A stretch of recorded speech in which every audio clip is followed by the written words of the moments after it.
wabarakatuh.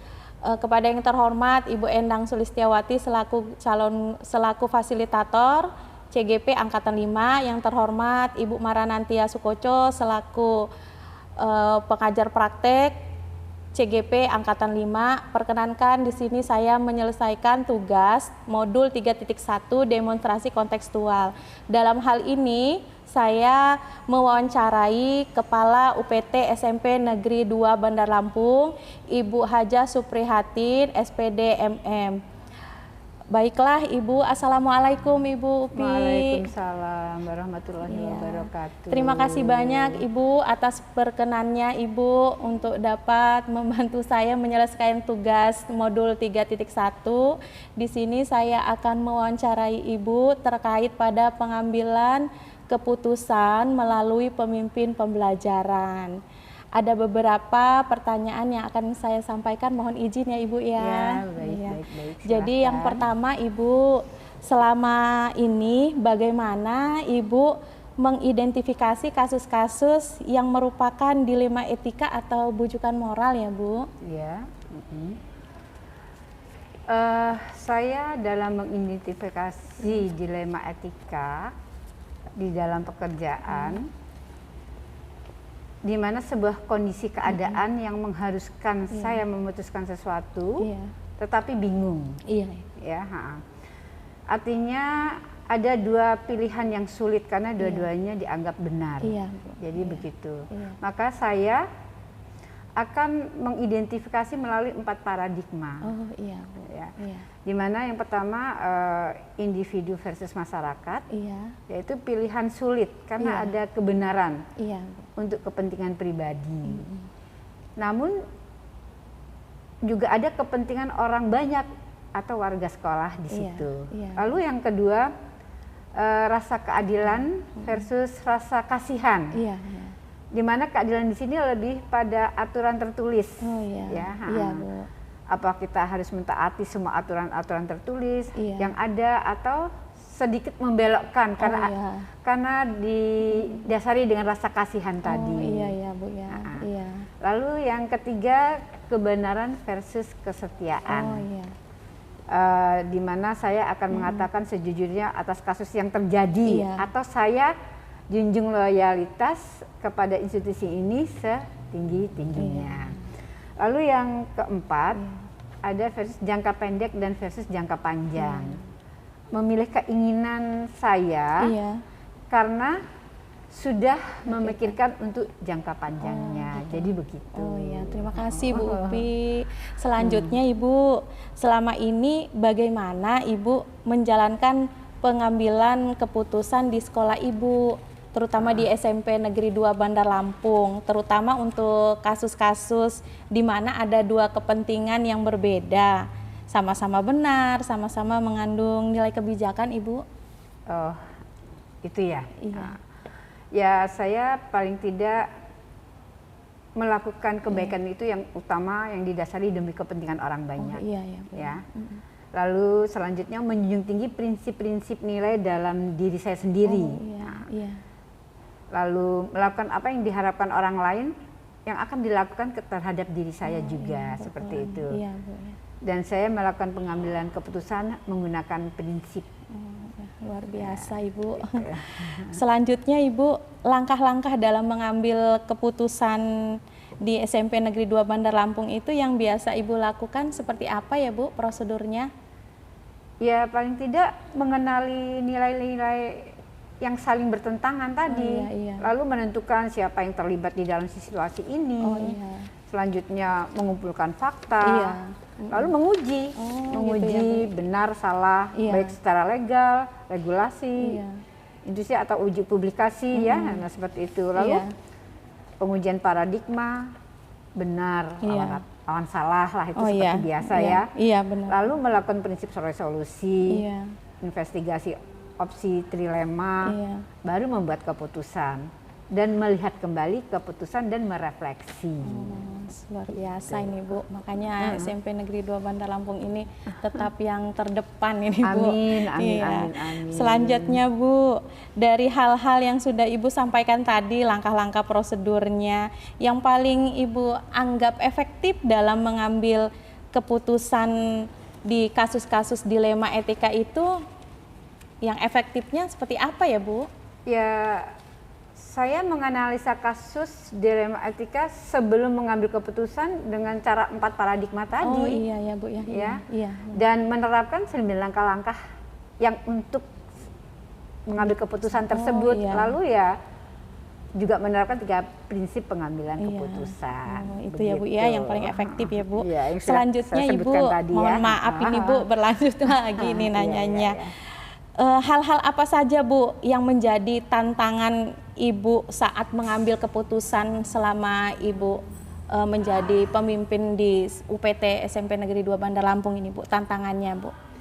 Ya, tantangannya kalau pada saat saya mengambil keputusan dan saya merasa terjebak, ya saya pikir dilema etika saya anggap bujukan moral dan keputusan saya cenderung kaku, hanya berbasis peraturan saja, sehingga saya agak melenceng dari aturan itu untuk kemaslahatan orang banyak. Jadi ya agak dibelokkan sedikit, yang penting untuk kebaikan orang banyak. Gitu. Subhanallah Bu ya, luar biasa. Selanjutnya Bu, apakah Ibu memiliki sebuah jadwal Bu, jadwal tertentu dalam menyelesaikan konflik yang ada di SMP Negeri 2 Bandar Lampung terkait pada dilema etika?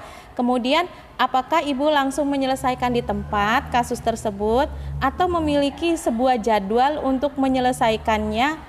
Lalu bentuknya seperti apa ya Bu? Kalau itu saya begini, tergantung kasusnya. Oh iya. Ada kasus yang memang emergensi harus hari itu juga diselesaikan. Iya. Ada juga kasus yang bisa kita pending, mungkin karena kasusnya yang bagaimana, menyangkut orang yang bagaimana, itu kita bisa pending mencari waktu yang tepat seperti itu. Lalu saya juga perlu jadwalkan. Jadi semua kasus-kasus yang muncul di sekolah saya itu ya saya memiliki catatannya, mana yang sudah terselesaikan, mana yang belum diproses, mana yang sedang dalam proses, jadi seperti itu. Termanage lah ya Bu ya. Iya. Selanjutnya Ibu, adakah seseorang Ibu atau faktor yang selama ini mempermudah Ibu saat mengambil keputusan yang membantu Ibu? Adakah seseorang? Ya bukan hanya seseorang ya, karena kita bekerja itu tim, teamwork ya. Jadi di sini ada staf pimpinan, ada guru, itu semua berpotensi untuk memberi masukan-masukan. Di mana yang penting kita bisa menempatkan dia pada tempatnya, jadi sesuai dengan potensinya dan sesuai dengan kasus-kasus yang akan kita selesaikan. Jadi seperti itu. Berkolaborasi ya Bu ya. Tidak bisa sendiri, harus berkolaborasi karena kita bekerja tuh tim. Oh iya. Bu. Selanjutnya nih Bu, yang terakhir Ibu, dari pengalaman Ibu saat mengambil keputusan terkait dilema etika di UPT SMP Negeri 2 Bandar Lampung, yang bisa Ibu petik dari pengalaman hikmahnya lah Bu saat mengambil keputusan ini, ada pengalaman? Ya itu pertama harus pandai memanage emosi sendiri supaya dalam pengambilan keputusan itu tidak tergesa-gesa, dalam arti memanage emosi diri sendiri itu tidak melenceng berpihak kemana, tidak seperti itu. Jadi benar-benar pure bahwa keputusan itu memang benar-benar tidak ada berat kemana-kemananya seperti itu. Lalu ada juga bujukan moral supaya dilema etika bisa membedakan antara bujukan moral dan dilema etika itu ya memang itu tadi sangkut pautnya dengan memanage emosi sendiri. Kan ada yang karena begini berpihak ke sini, ada yang begini tidak. Ya itulah yang harus benar-benar di manage hati dan emosi untuk memutuskan segala sesuatu supaya benar-benar benar-benar keadilan itu ada. Adil lah ya Bu. Keadilan ya dengan rasa tenggang rasa, ya karena kita semuanya kan punya perasaan. Iya, benar. Yang salah tidak bisa harus dijas, kamu salah harus begini, yang benar juga tidak terus dinaik-naikkan karena kamu benar, tidak juga begitu. Menjalin kemitraan ya Bu Iya, ya. itu yang terpenting dalam kerjasama. Terima kasih banyak ini Ibu hasil sharingnya. Mudah-mudahan bisa bermanfaat buat semua orang, khususnya kami sebagai warga sekolah dipimpin oleh Ibu Upi. Terima kasih ini Bu. Sama-sama. Demikianlah wawancara untuk menyelesaikan modul ini. Saya ucapkan terima kasih yang sebesar-besarnya dari Bu Upi atas kesediaan waktunya ini Bu. Letih lelahnya Ibu, saya minta maaf. Assalamualaikum Ibu, terima kasih. Warahmatullahi wabarakatuh. Assalamualaikum warahmatullahi wabarakatuh. Waalaikumsalam warahmatullahi Yang wabarakatuh. terhormat Ibu Endang Sulistiawati selaku fasilitator calon guru penggerak angkatan 5. Yang terhormat Ibu Maranantia Sukoco selaku pengajar praktek calon guru penggerak angkatan 5. Perkenankan di sini saya akan melaksanakan tugas modul 3.1 pengembangan pengambilan keputusan melalui pemimpin pembelajaran. Dalam hal ini saya akan menyelesaikan tugas modul 3.1 demonstrasi kontekstual, yaitu mewawancarai salah satu pemimpin sekolah. Dan dalam hal ini saya mengundang Bapak Muhammad Sujatmoko, MSI, selaku pimpinan sekolah di tempat kerja saya, yaitu UPT SMP Negeri 2 Bandar Lampung. Selamat pagi Pak. Pagi Bu Adis. Terima kasih Pak Moko sudah berkenan untuk menjadikan narasumber saya menyelesaikan tugas demonstrasi kontekstual Pak. Sama-sama. Ya, terima kasih banyak ini Pak. Baiklah Pak Moko, di sini ada beberapa pertanyaan terkait pada tugas demonstrasi kontekstual, yaitu pengambilan keputusan. Yang pertama Pak, saya ingin bertanya Pak, selama ini bagaimana Bapak dapat mengidentifikasi kasus-kasus yang merupakan dilema etika atau bujukan moral Pak? Ya, untuk kasus-kasus yang seperti ini kita coba melakukan identifikasi dengan menggunakan 4 paradigma dilema. Yang pertama yaitu antara individu dengan atau versus masyarakat.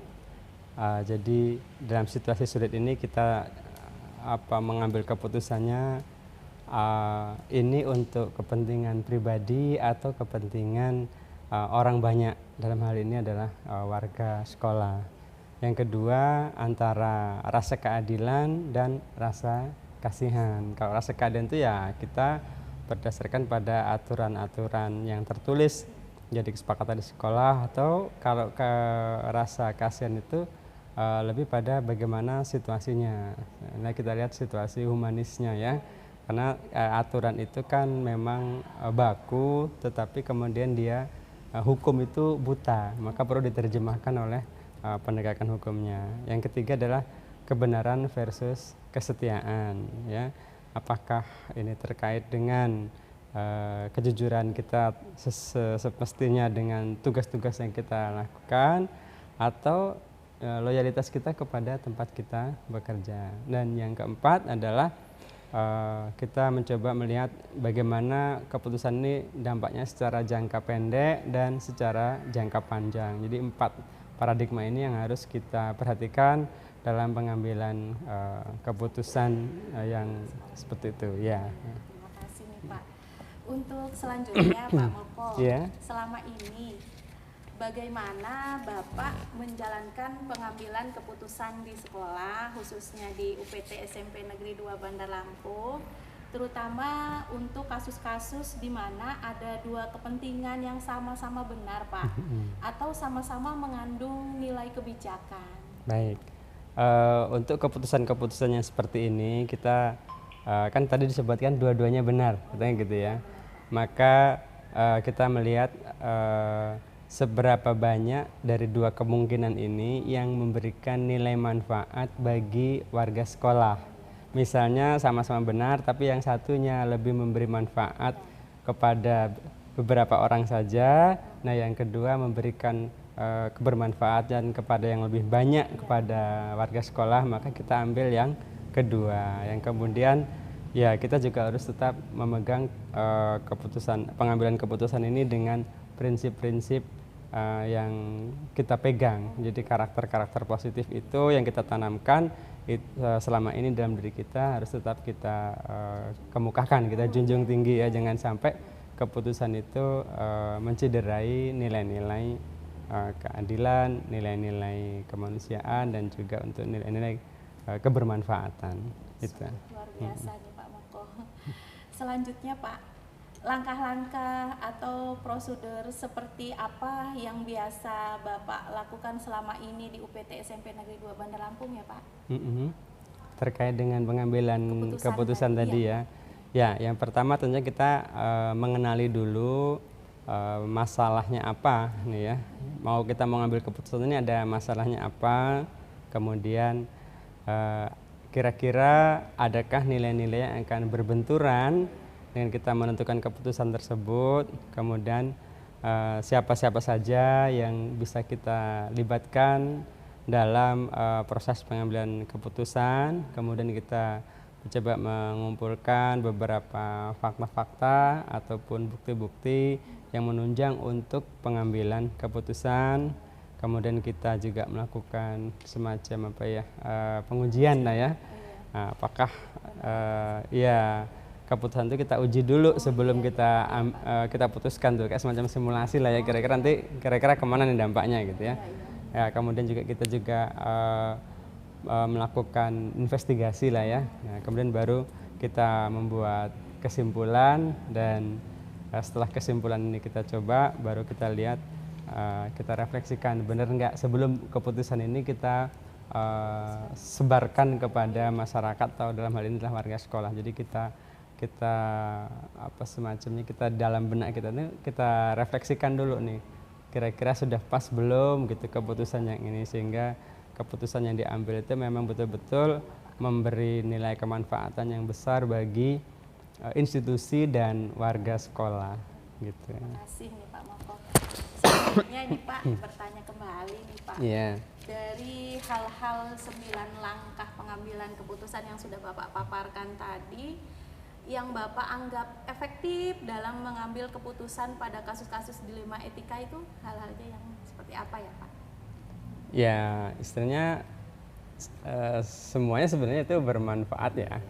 Kita mulai dari mengidentifikasi masalahnya dulu, kemudian menganalisis siapa-siapa yang akan terlibat, kemudian kita juga melakukan pengujian, kemudian kita melakukan refleksi. Saya kira kita tidak bisa melebihkan salah satunya gitu ya, tapi kita melihatnya itu rangkaian yang mesti kita lalui, sehingga keputusan yang kita ambil itu memang memberikan nilai kebermanfaatan kepada sekolah gitu Bu. Terima kasih nih Pak. Selanjutnya Pak, hal-hal apa saja yang selama ini menjadikan tantangan dalam Bapak mengambil keputusan pada kasus-kasus dilema etika di UPT SMP Negeri 2 Bandar Lampung ya Pak? Ya, ini kasus-kasus dilema ini ya. Iya Pak. Ya, ini kita namanya dilema ya, berarti kan ada konflik di situ. Ya, kita berpikir antara mana yang mau kita istilahnya, mau kita beri dukungan atau kemana kita akan berpihak. Akankah kita berpihak kepada kepentingan institusi atau kepentingan individu ya. Maka bagaimanapun untuk kepentingan yang sifatnya dilematis ini kita harus melihatnya secara menyeluruh, holistik ya. Jangan sampai kita mengedepankan kepentingan pribadi, kemudian kepentingan jangka pendek, tapi tidak menyeluruh. Kita harus melihat di mana kepentingan sekolah dalam hal ini SMP 2, kemudian jangka panjangnya kira-kira nanti apa dampaknya bagaimana, kira-kira begitu. Iya Pak, terima kasih. Apakah Bapak memiliki sebuah tata kala atau jadwal tertentu dalam sebuah penyelesaian kasus dilema etika Pak? Kemudian apakah Bapak langsung menyelesaikan di tempat kasus tersebut, atau Bapak memiliki sebuah jadwal untuk menyelesaikannya bentuk atau langkah seperti apa yang Bapak jalankan Pak untuk mengambil keputusan? Ya, kalau ada masalah yang terkait dengan pengambilan keputusan yang dilematis seperti ini, ya saya tidak bisa langsung menyelesaikan sendiri gitu ya. Saya cenderung untuk ya pertama kita tadi identifikasi dulu masalahnya, kemudian saya mencoba untuk merenung untuk memberikan alternatif solusinya, baru kemudian saya berkoordinasi dengan siapa-siapa yang kira-kira nanti akan ikut serta dalam pengambilan keputusan. Misalnya pertama tentunya adalah kepala sekolah dan juga unsur pimpinan yang lain, karena ini adalah keputusan yang menyangkut seluruh warga sekolah, jadi nggak bisa saya memutuskan sendiri gitu. Jadi mungkin kalau tergantung ini masalahnya dengan apa nih. Kalau kaitannya dengan kesiswaan, mungkin kita bisa melibatkan guru BK, wali kelas, kemudian pembina OSIS gitu, dan waka kesiswaan. Kalau terkait dengan sarana ya kita bisa melibatkan sarpra ya, waka sarpra, bendahara barang. Nah, kira-kira begitulah. Oh iya Pak. Selanjutnya Pak, adakah seseorang atau faktor-faktor apa yang selama ini mempermudah atau membantu Bapak dalam mengambil keputusan, khususnya dalam kasus dilema etika di UPT SMP 2 Bandar Lampung? Ya, berarti ini minta siapa yang memberikan pengaruh ya, atau kan mempermudah gitu ya. Saya kira ya pertama unsur pimpinan dalam hal ini adalah kepala sekolah sebagai pimpinan tertinggi di satuan pendidikan, maka disitulah setiap keputusan harus disampaikan kepada beliau. Kita lihat bagaimana tanggapan beliau. Ya, dan memang bila perlu itu dikomunikasikan dengan orang tua, kita bisa mengambil perwakilan dari pengurus komite sekolah.